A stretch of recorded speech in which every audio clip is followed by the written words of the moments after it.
I would say beyond that, there's two huge pieces of advice that I think are the most helpful. The first one being make sure to focus on the I. A lot of people don't like to talk about themselves and like talk about the team environment because it makes them seem selfish and Selfless. selfless. Sorry, it's a new word. No, but I think that it's okay to take credit because they don't really care about your partner in the eighth grade, right? They care about you right now. And so I think that that's important, is that you have to kind of get over that fear of sounding so selfish. Hey everyone, welcome to It's a Material World. We're the show that uncovers why material science will change the world. Consider subscribing and hitting the like button down below. It would really help us out a lot. Also, we created a free career development guide for MSCs, which you can access using the link in the description. Now let's get on to the episode. All right, everyone. So today we're changing it up a little bit. As you can see, there's no guest for today's episode. And instead, David and I will be discussing our experiences in our respective job searches for internships and full-time roles over the past 5 years and the strategies that came with it. So while there may be some overlap with episode 12, which discussed professional development strategies for MSEs, this episode focuses more on the strategies you can implement in your job search right now, rather than discussing experiences to take on that will set yourself up well with applications. And we're also super excited to announce the launch of our MSE Career Development online course, which is designed for both prospective and current students. And we'll touch on that throughout the episode. So you ready to get started, David? Yeah, so we're really excited today to kind of walk you through a couple of main areas of advice that we think are going to be very helpful, especially in the time where career search is really ramping up, because fall is when a lot of recruiting is done. So we're going to try to hit a lot of different high-level things, but of course, there's a lot more to see, and I highly recommend looking at our course in further detail if you find any of this interesting. Absolutely. So I think we're going to start off with resume tips. And one thing that's always come up when I'm talking to recruiters or even advisors is the idea of quantifying your results within your bullet points. I know that's sometimes difficult when you have NDAs or you don't really know how the whole process went, but just in general, just finding some way to quantify, like, to what extent you improved a process by in terms of efficiency, or if you got into a paper, for example, like that was something that we did for our capstone project, including the impact factor. That was something that I did as one of my bullet points. So what are your thoughts on that, David? Anything to add there? Yeah, I think the most important part about quantifying a result is that it takes out any need for the interviewer or the person you're talking to have any relevant knowledge, right? We all know how percentages work. And so if you talk about like machine downtime, like I could say 30-minute downtime reduce, like in a 24-hour day, like how much is that really? How much downtime was there? Stuff like that. But if I tell you a 75% decrease in downtime, you automatically know exactly the impact. And so when we look at quantifying factors, the recruiter isn't going to know like maybe a lot about anything you did. And so by making it in a universal language that we all understand helps go a long way when we're talking to people, and so that they know exactly the impact we had on any one project. Mm-hmm. And so I know that for your application with Tesla, that was easier to do for like your leadership experiences, since you had that full control. Is there a reason there is less of that in like the rest of your experiences? Yeah, so I think that if you look at my resume, the things that make it hard to quantify experiences are basically twofold. One is that internships itself are very closed when you have like one project that you work on the entire summer and then you leave. And so a lot of projects you have are a lot of legwork to get it going. And then the execution happens once you leave. And so when we talk about quantifying results, you can talk about some initial projections, but then the second part is NDAs. So you can work on these really cool projects and you make all the legwork, but you can't really talk about all the specifics until it's released to the public.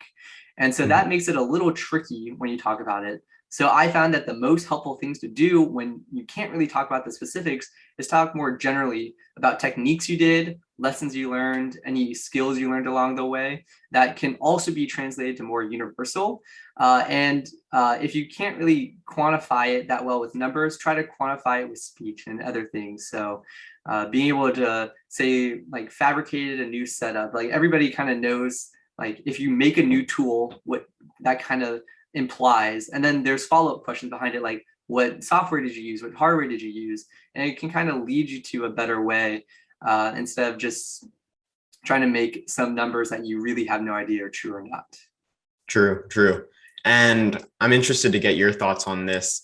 Something that when I heard this for the first time, I was like, okay, how can I quantify this bullet point or this bullet point or this bullet point? And it got to a point where my resume was filled with what I think was too many numbers, to the point where I had to cut down. And I think it has to tie in with this idea where it's like, you don't have to make up stuff, or even like, you don't have to quantify everything. I think recruiters can also see that too. So do you agree with that sentiment, that there is such thing as quantifying too much?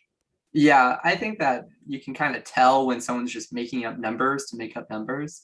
And so I think that not all bullet points have to be technical, there's like a lot of other skills that you learn throughout an internship. And so they can be just as important as like the technical parts of it. And so I think like a more holistic approach would be the inclusion of both. And that could kind of set you up for future discussions, because just because you don't have it on your resume, you really just want talking points to get people to converse with you more, because there's no way that you can condense an entire 3-month period into 3 bullet points. So really, it's just trying to engage with someone else. And I think that's the most important part about what you're trying to put on your resume, and quantifying it or not, just make it engaging to the point where it aligns with what people want to talk about more. Absolutely. Yeah. Cool. So we can move on to the skills section. I think that's pretty key as well. One thing that I was taught since freshman year was including like a materials subsection in the skills section. And that, from what I've seen, has afforded me the opportunity to add various keywords that I think would be relevant to these material specific jobs. And then also, even with the laboratory subsection, like SEM or tensile testing and things like that, I thought those are things that recruiters would love to see. So what do you think about that? Yeah, I think you bring up a great point with basically doing keywords. And so a little like shining light into how recruitment works is that they use something called an ATS, or applicant tracking system. And so when you feed in a resume to a site, they basically have algorithms that compare your resume with the job description. And so skills is a great place to pad keywords that you see in a job description, because they count hits. They don't really, basically once you get enough hits, then the recruiter takes a look at it.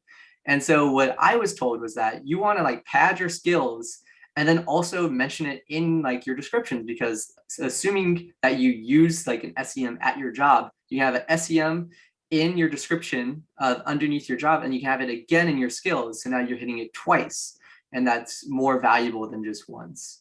And so I think that's where it really comes in handy. One question I had for you was, when you say a material subsection, maybe you could explain a little bit further into that and like what keywords you found were most effective. Sure. Yeah. So the skill section for me was always kind of at the bottom, but I know you can kind of either put it right at the top or right at the bottom. And within that, I had separated it by various subsections. So on the left-hand column, it was materials, laboratory, software, and things like that. And then also languages. And so materials was just MSE-specific things like metallurgy, or like alloys, or polymer science, things like that, where that was exactly what you said. That was something that they desired in the job application, in the job description. And I was just able to add that as a keyword so that recruiters would see, okay, this guy has knowledge of that. And there really wasn't other places to put it. I think it's if you have it in your experiences or like in relevant coursework, for example, then you don't have to double count it. But that was just another way to show that I have this diverse knowledge base. Does that make sense? Yeah, that makes sense. Yeah, I think the overall guiding is that I kind of have grown to like having the skills on the top, because one thing interesting that you can find online is just called a heat map of a resume. And it's just an analysis of where recruiters' eyes go to the most. And I'm sure if anybody gives you a resume, it's kind of obvious. You look at the top block and then you zoom down the left-hand column to see if there's anything of interest.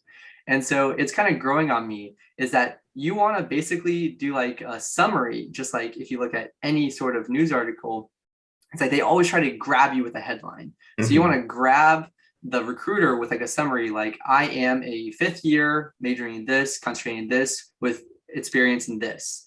And then you can have skills underneath about the things that would be important for a job description. And I think the biggest thing is that you do want to craft it to each individual job. No job that you will be applying for is exactly the same. And I think that's why people have success with some companies, but comparable companies don't accept them on the other side because it's not the same fit. No one company is going to be the same exact as a competitor, or else that's kind of against the entire point of competitors, that you want to improve upon what they're lacking at and vice versa. So I think that that's a great idea with the skills and highlighting what you know and in what areas. That's really interesting that you mentioned this heat map visualization. And that makes sense. I mean, you're supposed to kind of bold your titles and the companies that you work at. And that's kind of like the first thing that you see when you're going down the list. I'm sure that recruiters are really eyeing that. So, but one thing that I never did, but I think would have been something that would have been extra beneficial is that like objective statement at the beginning. I always felt like I could contribute more in that 1-page limit that I had always set for myself by talking more about my experiences or adding more bullet points. But what are your thoughts on the objective statement versus including more lines, right? It's all about that space on that 1 page for other experiences and other bullet points. Yeah, so I think it's kind of tricky. I think objective statements like I am a 3rd year looking for a research opportunity gives you no value. Like, of course you're looking for a research opportunity, that's why you apply. And so I think I would highly discourage doing an objective statement like that. I think that in industry, I've talked to multiple recruiters, they all highly discourage that because you're not telling me anything new. It's really not beneficial. And it kind of just like, okay, great. Like you want this, that's great. That's why we're here. And so I think a better way to do an objective statement is more of a summary of your experiences. And so it's just like, if you like pull up on your computer your resume and read it in like a PDF viewer, that area that you see is going to be the first thing that you see. So I think in that area alone, you can highlight your roles, your experience, and skills. And it's going to be like the top 3rd of your page or top 4th of your page. I think that's where it's more attractive to use that real estate with very high hitting emphasis on what you're good at and who you are. So I would more encourage that than like, I am looking for this and this and this.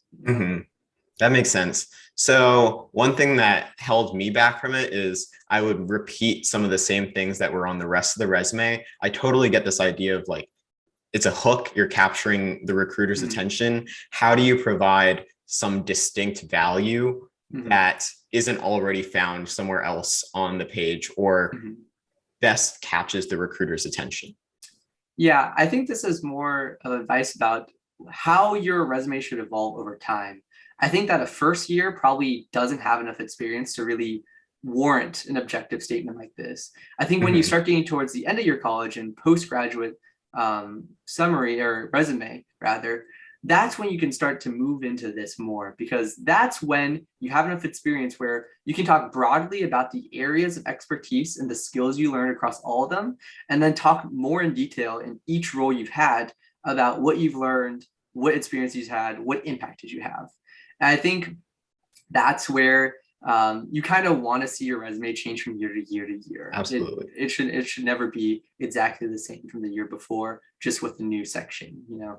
And so I think that's where it's more of a judgment call on, can I talk more broadly in a impactful manner, or am I just going to be repeating myself? And if I'm just going to be repeating the next two things, then that probably means I don't have enough to do this type of objective statement. Mm-hmm. Yeah, I was looking back at my resume going into freshman year and looking at it now, and it's so different. I mean, there was so much white space on that first resume, but it makes sense, right? Like you're not supposed to have all of these experiences, so naturally you will gain those talking points. So that's a good point. And speaking of those experiences, one thing that I believe is super important when applying to like engineering based roles where there's a lot of collaboration and teamwork is leadership experiences. David, you were the CEO of the mill. I was the president of Material Advantage at Georgia Tech. And so those were definitely valuable experiences where we were able to have this like systems level thinking and also manage teams, work with a variety of people, and ultimately give back to our community. And I think that goes a long way with recruiters, is being able to see that they would be a good culture fit and that they can work well in a team. And I think that if you don't have those experiences, then just kind of get involved with like organizations that you're passionate about. It does not have to be MSE focused, or even take on side projects. And hopefully you can find these like team collaboration experiences along the way. Those really go a long way to fill gaps where you might not have like the coursework or the industry experience. Yeah, I would agree with everything you said. I think the most impactful part about being a leader is, I'm sure you've gotten this question. And so if I ask you, what is the time when you worked with someone difficult?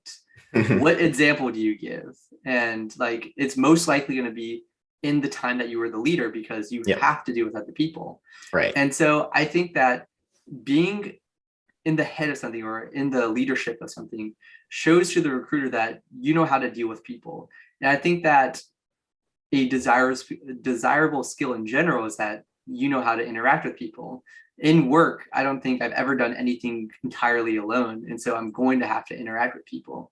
And so I think that's when it becomes important to have a really good example about, I led the charge, this is what I did.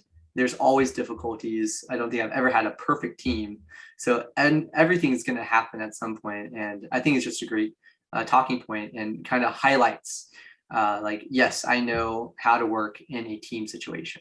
Mm-hmm. And it also shows that you like had ownership of a project that ultimately involved like talking to other people. I think, you know, it shows that you're more than just doing schoolwork all the time, right? It shows that you're well-rounded and that you have like extracurriculars that you can talk about. So totally agree there.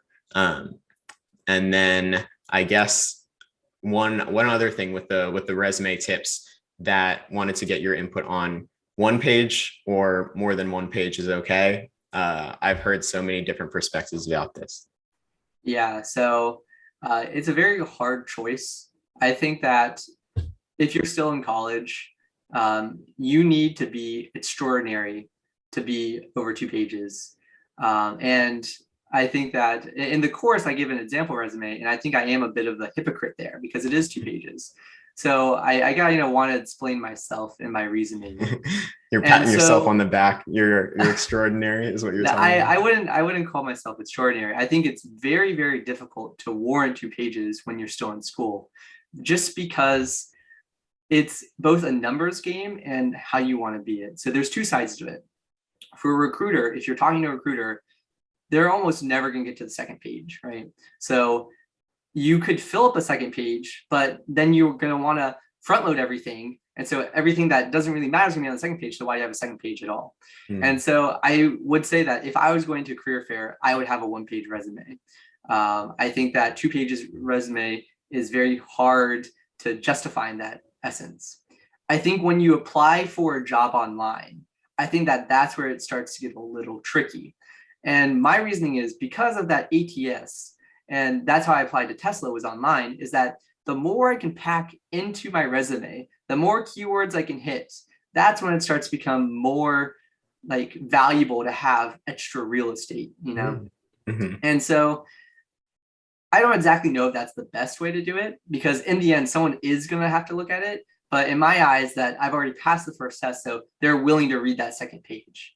And so I would highly recommend that you can have like a master 2-pager like I have, but then pick and choose exactly what you want for a job and make it a 1-page, and then use that 1-page to send it, because not everything is going to be like extremely relevant to what you're doing. And so I think that it's more important to create a relevant 1-page for when you go to a career fair or you talk to a recruiter, than create a 2-page that has everything you've done that isn't entirely relevant. And I think that that's important. But of course, the reason why I did a 2-page for Tesla was to try to eke my way through that applicant tracking system and try to get more hits to get a view, because it's extremely competitive to even get a view. And so that's kind of my reasoning. But I think that everybody should have a 1-page resume. And I think the important part about that is that each of those points that you make in a resume have to be relevant to that specific job description.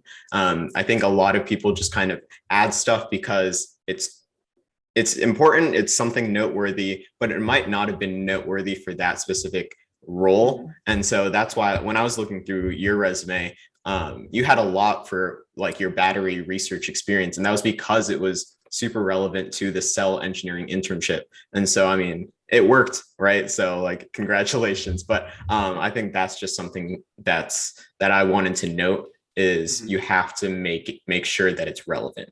Yeah, exactly. I agree. Cool. Anything else that you wanted to add about resume tips? No, I think that's a very good high-level overview of some of the biggest flaws that I've seen with other people, and from the feedback I've gotten from recruiters, exactly how you should do it. And so I think that's a really good high-level overview. Sweet. Cool. So before we get into application tips, we just wanted to talk more about this MSE Career Development online course really quickly. It includes what I think is like all the resources I wish I had going into college, and then also as an MSE student looking for internship and full-time opportunities. So super excited to bring this to you guys. We brought together 14 young MSE professionals from a variety of schools and industries to share an overview of their role and the company, as well as relevant MSE principles and concepts, so you know how to translate what you were learning in class to this specific application. And then they are also sharing actionable strategies to land an interview for that specific industry, including networking, resume tips like we just did, and interview tips. And so these mentors have experience in a variety of companies: SpaceX, David with Tesla, Nike. I'm working at Boston Scientific, Gore, P&G, Applied Materials, and a ton more. So we're also including their resumes and cover letters to use as templates and to show you a blueprint for success if you want to follow that path. And also, one thing that as I was reviewing all the videos, it was very evident that networking is as important as ever. So we are also offering a community so you can get instant access for Q&A with these mentors, just consistent networking. And then we're also providing resume feedback and weekly group coaching and more. So for more info, just visit the link in the show notes below or the description, or you can visit www.mscacademy.com. Yeah, I think that's a great overview of what we're trying to accomplish. And really, it's hard out there to know exactly how to get to these big companies, or just how to navigate yourself through it, because it's one thing to gain experience, and then it's another thing to sell yourself. And I think that I've gotten a lot of good advice from those around me who's had more experience. And I think that talking to these other mentors, I've gained a lot more insight into how they got their jobs. And it's just a very good amalgamation of a lot of really good tips and it even has specific tips for each company that I think are very insightful, that at least have given me the thing to think about in my current job search. Awesome. Yeah, no, super excited for it. And We're here to answer any questions if you have them. So if you don't have anything else to add to that, David, I wanted to talk more about application tips. And this one's something that's not really a pet peeve, but just something that I've noticed and I've also done in the past, but I don't think it's the most efficient thing to do, is applying to hundreds of roles online and then just continuing to repeat that same process. And if you're not having any luck, then why do you continue to do that is my thinking. And so that's why, from what I found, nearly all the success I've had with my job search process involves reaching out to people, whether they're already in my network or outside of my network on LinkedIn, and just developing those relationships with new connections that I make. Is that something you've seen too, David? Yeah, I would definitely say that a very successful way is getting someone that you can talk to bump your resume up, because it's so easy. If you go onto LinkedIn, it's like a instant LinkedIn like apply. Like, sure, I could apply to 10 jobs and they just get my LinkedIn resume. So it really makes it hard to now differentiate ourselves in the C, where it's become so easy to apply to all these jobs. And now that we're talking about remote work, now even more people are flooding in. And so I think that the best way to get any traction there is to have someone on the inside help bump yourself up. And so maybe you want to talk about how to find someone like in like the inside to help you bump yourself up. Yeah, no, this is something that I had to figure out just over like the past 9 months. But really, from what I've seen, LinkedIn goes a long way, where I could go to these companies that I'm interested in. I can go to their pages, and then there's also a people section within their pages. And so I'm just searching for roles that I'm interested in, maybe even like on their careers website. If I see materials engineer or process engineer and I'm interested in that, then I can find someone who's already in that role at that company and then just invite them to connect. So you can add a note if you want, and really just like empathize with them, say like, be genuine, be specific. Don't go asking for a job or anything like that. Just ask to set up like 20-30 minute chat with them. I think from what I've seen, everybody that I've connected with has been super willing to help. They've been in your shoes, they've been in my shoes before. So they're willing to kind of pass it forward. And it's something that now that I have my job, I've been able to pass it forward a little bit too. So you just send a quick note, ask for a quick chat and say, I love this about your profile. This is where I'm at. Would you be willing to just like chat more about the role and discuss like strategies for success, characteristics to be successful? So yeah, I thought that was super effective. Yeah, I think that going back to the original question about like, you don't have to apply to hundreds of these roles, is that I think we've all seen a post online, like, I applied to 170 jobs, I got 6 callbacks, and like it's supposed to be like a story of empowerment about like, oh, I overcome these odds. But going back to what I said about the resume, is that your resume should be tailored to the job you're looking at, because remember, it's being matched up to the job description. So unless that person has done 170 different resumes, I think it's more valuable to really identify the roles that you want specifically and take a little bit more time to craft the resume around the role and the keywords that they're looking for, than it is to just blast it out. And I think that what Punith is talking about is about connecting to people online is there's usually a lot of internal referrals. And so there's like portals on like these big companies for them to refer. And usually the result of getting an internal referral is that you get a first round interview. So you make it to the top, and then it's on you to perform. But that's an opportunity that is really hard to come by if you're just applying in mass, would be like my biggest advice. Yeah, absolutely. And there's like benefit for them too, outside of just helping people. I think there's a bunch of companies that give that employee bonuses for successful referrals where they do end up in a role. So just keep that in mind. And if you can get like contact info for the recruiter and the hiring manager, then one other thing I think is key is being able to translate that and maybe set up an additional conversation with the hiring manager, or even like showcase, why exactly you'd be successful. We touch on additional strategies with that in our online course, including kind of templates to do so and strategies to do so. Yeah. I guess the last question around this maybe that you can explain to me is, for someone who has never reached out to a professional to talk like this, I know it could be daunting because we just said, don't ask them for a job, but then how do you continue the conversation? How do you convert someone you just talked to and you convert them to a potential lead?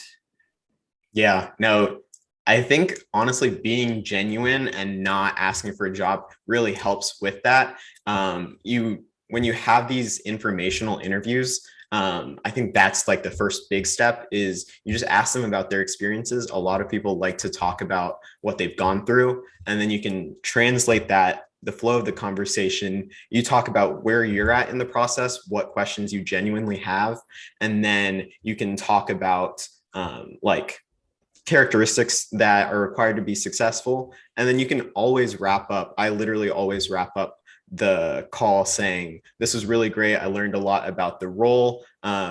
Is there anyone you'd recommend reaching out to learn more about X, Y, or Z, or like their leadership style, or like the group as a whole, So I think that can be a switch to turn that into a lead. And then I think they're always willing, like if you are actually a kind person, you show that you'd be a good culture fit, they're willing to recommend you for relevant roles.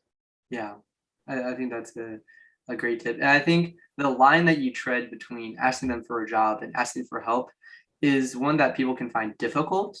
But I think that the points you emphasized are how you keep on the right line.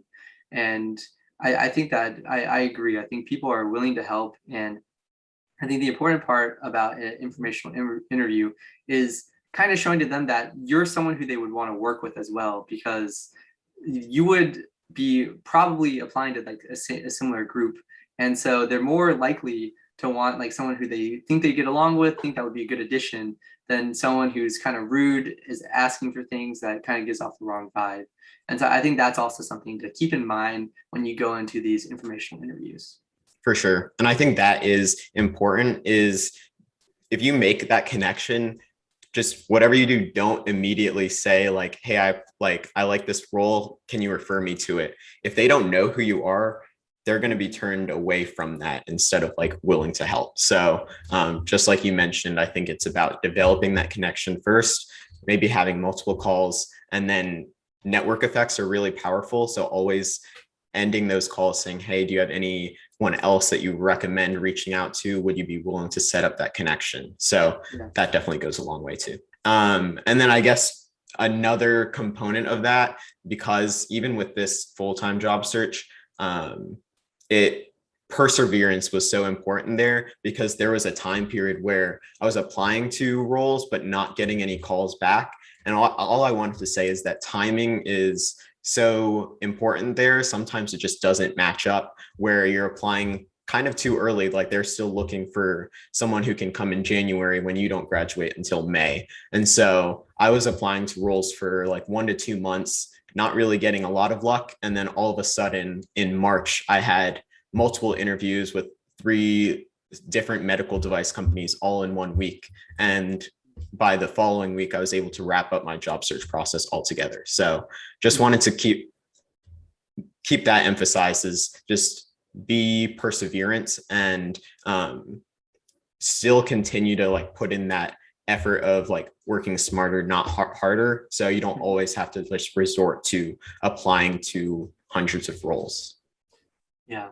So I think you gave a great synopsis of almost a cold call to a company or an online application to a company. Is like a great way to like get yourself seen, get yourself bumped. I think the greatest opportunity for all students is career fairs, in-person info sessions, and recruiting sessions.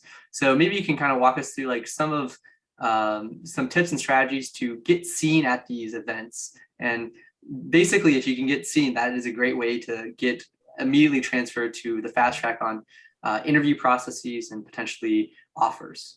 Yeah, for sure. I think with my internship at GE Aviation, this was before COVID. The biggest thing that I did was continue to show up.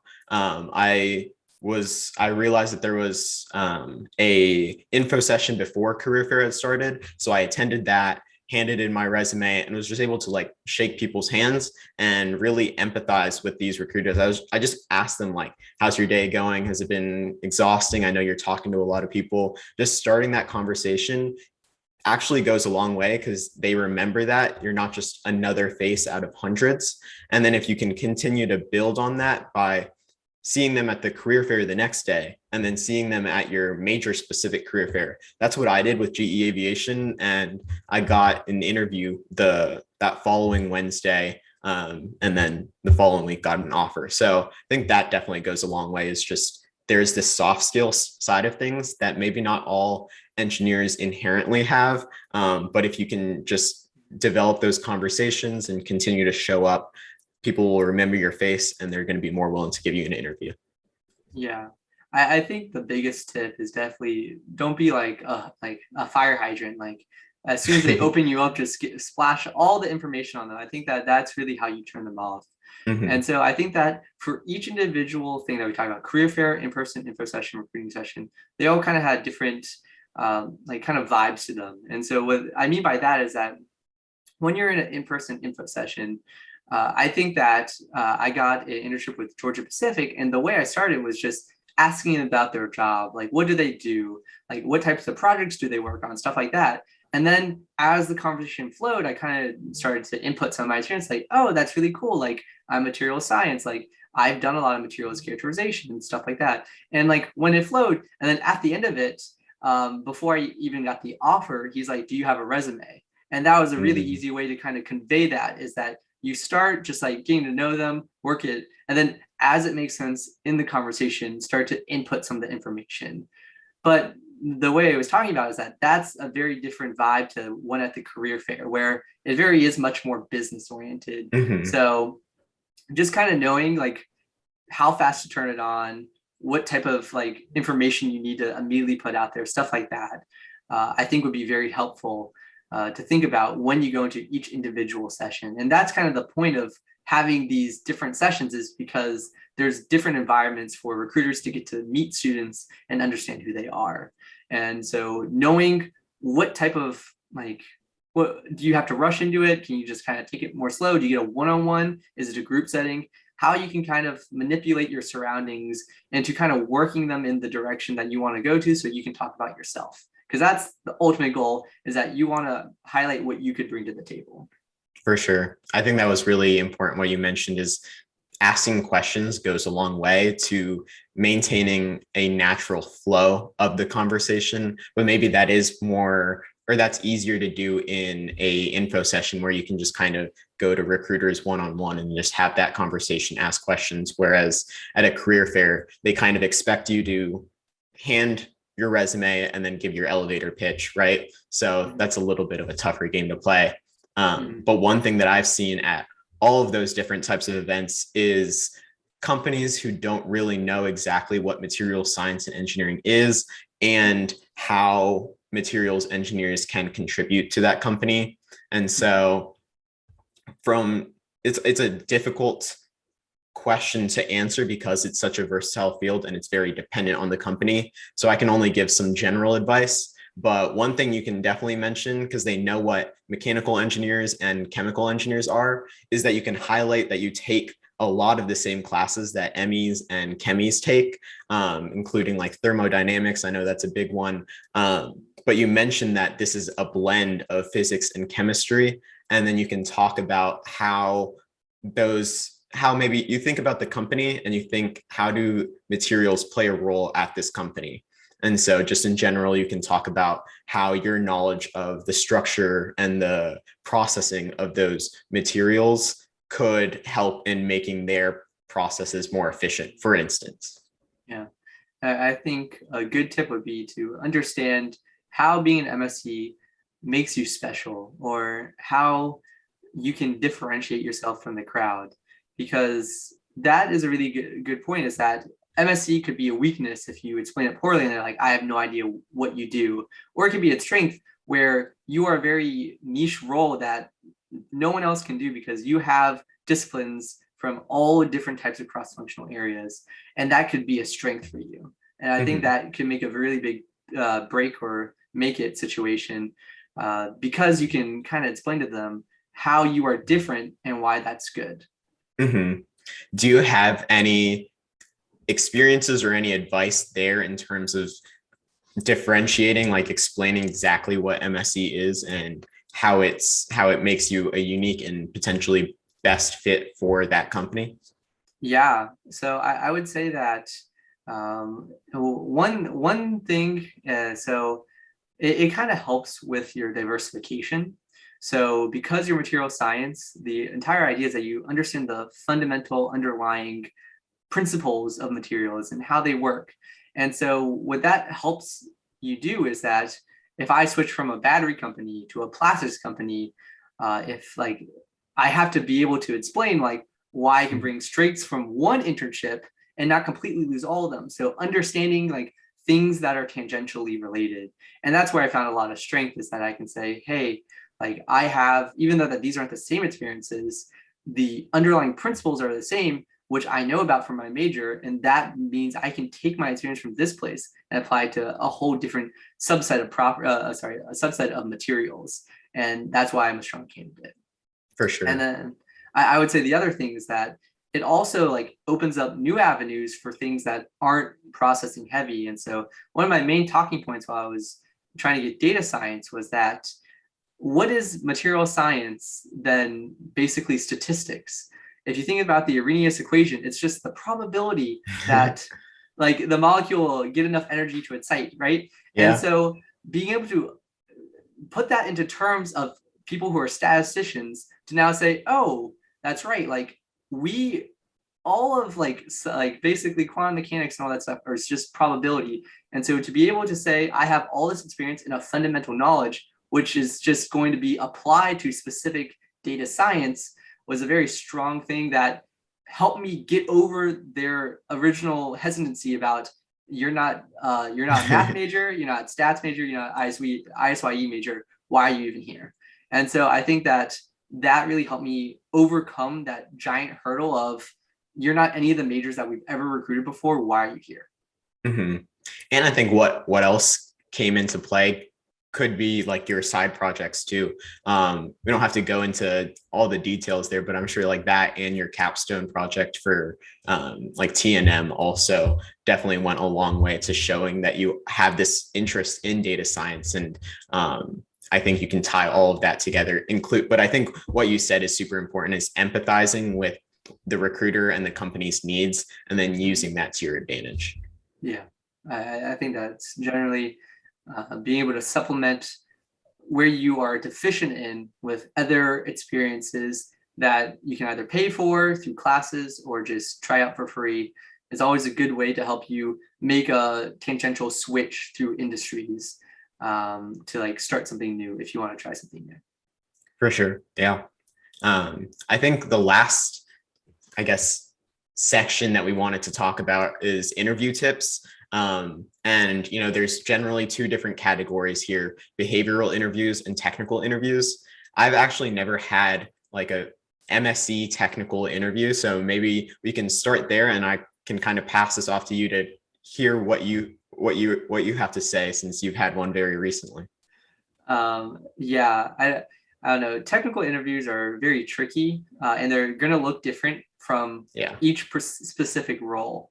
And so I guess the one I can elaborate more on is maybe even just giving like your preparation and how you were able to do the research for that or answer those questions, you know? Sure. Yeah. I think that the important thing to know is that I think the most important part about going to a very tech heavy side is finding out what group you're going to be working for and then what technology they're working on, and then how that technology affects the rest of the company. And then being able to explain how your experiences align with that. And so I guess I would say I've had more of a technical behavioral where we were talking about specifics of projects I've done and like mostly about batteries and how slurries are made and how composition changes, rather than what does like this composition do, right?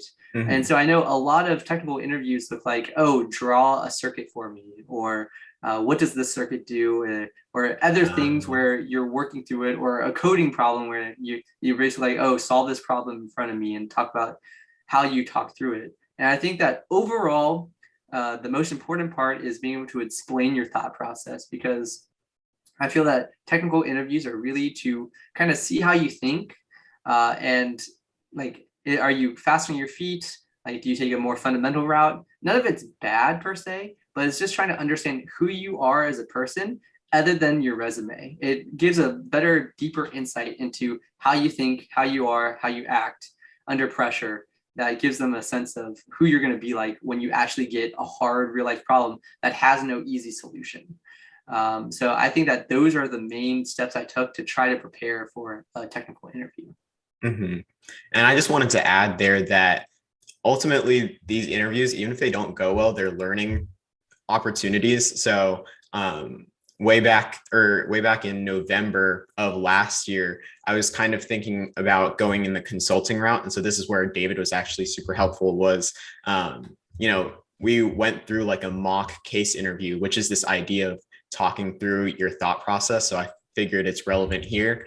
And it's something that I struggled to do at first, and, still struggle a little bit, but I was able to get better with mock interviews and just practicing with friends. And you even did the funny thing where like, every time I saw you, you would ask me this question, or you would ask me a random question, like how many ping pong balls can fit in an airplane? And I just had to like think on my feet, which I'm generally not like great at, but I was able to improve upon that. So I think doing that, where you can just practice with friends or mentors and just be willing to accept and implement that feedback, goes a long way. And that could be like, you learn best by doing. So that goes a long way before your actual interview. Yeah. I think one of my favorite pieces of advice is that the world is how many billions of years old? Everything's happened before. Almost nothing is like entirely special. And so I think that the entire quote about history is doomed to repeat itself unless we learn from it is very relevant. And especially you can take processes and ways you think about things, about certain problems, and apply them to anything new. And so I think that that's the most important, is just try to learn from all your experiences, because it's really just how you can learn from the past while integrating it with the new to create something that looks like something you've done. Because as soon as you've seen something, it's just like a practice test. It becomes so much easier to implement when you're under pressure. Absolutely. Yeah, there's some pattern recognition to that. It's just about finding it.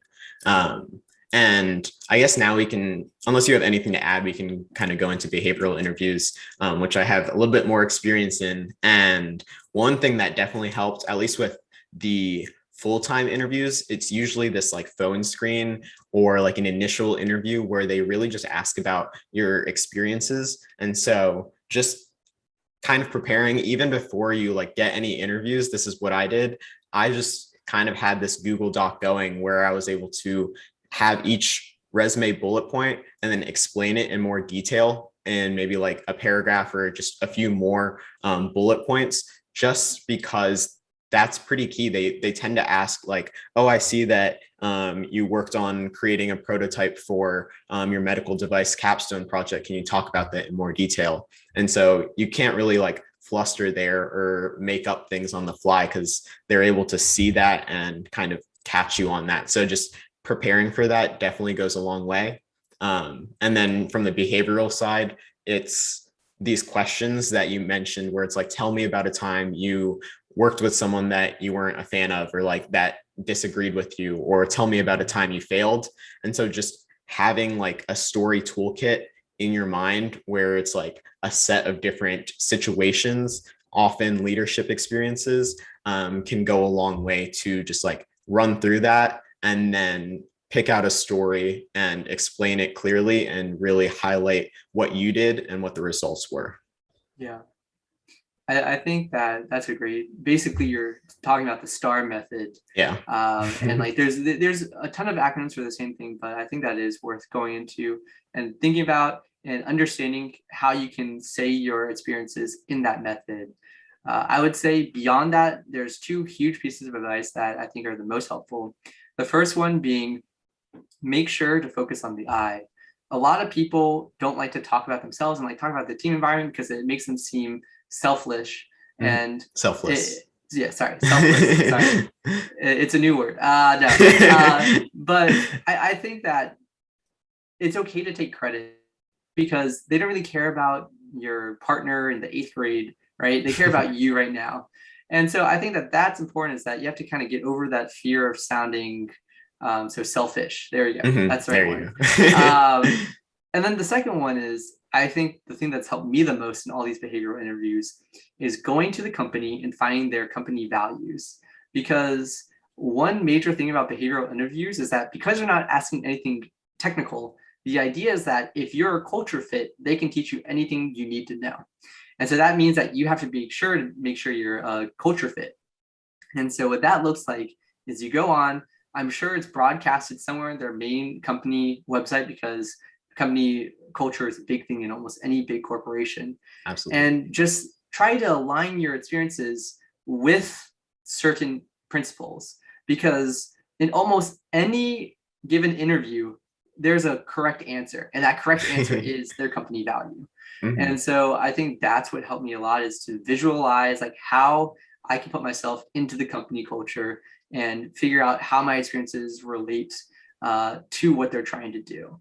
And I think that that has really helped me throughout my interviews. Absolutely. There often is that question, even like, why GE Aviation or why Boston Scientific? One of the first questions in an interview can be that. And so that's where this knowledge really comes in handy. And you have to just tie it in kind of subtly, is explaining your own values and then how that aligns with the company values. So I think that's like a good structure for that answer if that ever comes up, but totally agree with what you just said. Yeah. Cool. And then I guess some other things in terms of preparation. I mean, you touched on the STAR method. That definitely goes a long way. I think just having that, you can even practice with friends and mentors and stuff like that. And then just looking up the most common behavioral questions, because honestly, they're all similar. And just thinking about what the recruiter is looking for with that answer. But if you can answer like 5 to 10 different behavioral interview questions that you see online, you're more than likely able to answer like anything that they throw at you. And so, you know, you can find all of those interview tips online. So something that I personally loved is just using sticky notes, especially, or, you know, if it's a virtual interview, then I just always had like sticky notes for like confidence boosts, honestly, because you have to be confident. You can't just be like shy in an interview. You have to show that you're like a culture fit, right? And that you're like enthusiastic about this role. But I know that interviews can get nerve-wracking. So just having those reminders on your wall or anything like that goes a long way. Or you can use that to remind you to have like good posture, like sitting upright and smiling, all those things that you can potentially forget about when you're racking your brain for stories to talk about. Or, I mean, you can even have like a little cheat sheet too with your story toolkit. So that's just my little quirky thing that I had that I found was super helpful during my interviews. Yeah, I definitely say cheat if you can, and you won't get caught. Because you get one shot basically. Unfortunately, that's just how it works. And so if it will help you to have like your resume in front of you or any notes in front of you, I definitely highly recommend it. But of course, if you're like reading off a paper like on your computer screen, they're gonna be able to tell. Yeah, and that's what I was about to say. And so make sure that like basically they don't catch you. That would be a big dock to me, is if I was talking to someone and they're obviously reading off somewhere else, like they wouldn't be able to handle any curveballs. Like they only know how to prepare, they don't know how to be in the moment. And so I think that's a very important lesson too, is that it's helpful, but usually I feel like if it's going well, I don't need it, and it's just there in case like something disastrous happens. For sure. Yeah. And I think if you're not able to like find time to practice with other people, you can start by just like recording yourself or talking in front of a mirror, because that actually, when you review the tape, right, like you see a lot of things that you don't quite catch in the process. So just give yourself some random interview question and then see how you answer it and then see where you can improve. I think that also goes a long way because you can be your best critic too. Mm-hmm. Yeah, I think that's very comprehensive on interviews. So I guess to wrap this up, what is one, I guess, interesting or unique tip that you do right before an interview? Do you have any pregame ritual per se? I actually go on walks right before interviews. I actually read online that like getting fresh air, going on a walk unlocks your creativity more. And so it's something that I do just to be able to answer these curveball questions and be able to think on my feet. If I was like locked up in a room the whole morning and just like practicing, then I'm doing that preparation side, but not the thinking on my feet side. So I actually take walks, like take a 30-minute walk, come back right before the interview starts, just so I'm ready to go. What about you? I just want to mention that Punith talked about how I helped him prepare for case interviews. And I think my favorite part was that I would always say, stand up, you got to think on your feet. And so I like to think that helped. I think it would be weird if you stood up during an interview though. So I was just thinking about that. Should people do like stand-up interviews? I don't know. Like just go set up working. I don't know. It might be better. Maybe, I don't know. But yeah, my one tip is that I think my aunt lives with me at home, and she always likes to watch CBS in the morning and all these like news shows. And they said like a power pose, which is like hands on the hip and like you stand up straight. And so just doing that for a little bit while you just do like some breathing to calm yourself, I always find is very helpful. Just like make sure that you're not shaky when you go in and you're confident and you can believe in yourself almost. So that's my tip. That's a good one. Yeah, I definitely do that one too. But yeah, I think that kind of concludes this episode. I hope it was helpful. And we have a lot more of these strategies and more specific for various industries in our MSE career development online course, like more specific resume tips for like a semiconductor role or interview questions or examples for that for like medical device industry. And so just if that's something that's of interest to you, then go to www.mseacademy.com or the link in the description. We hope to see you in our community. Thank you for tuning in to this episode of the It's a Material World podcast. If you enjoyed the show, consider subscribing, hitting the like button down below, and commenting what topics and guests you'd like to see next. To download our free career development guide for MSEs, check out the link in the description.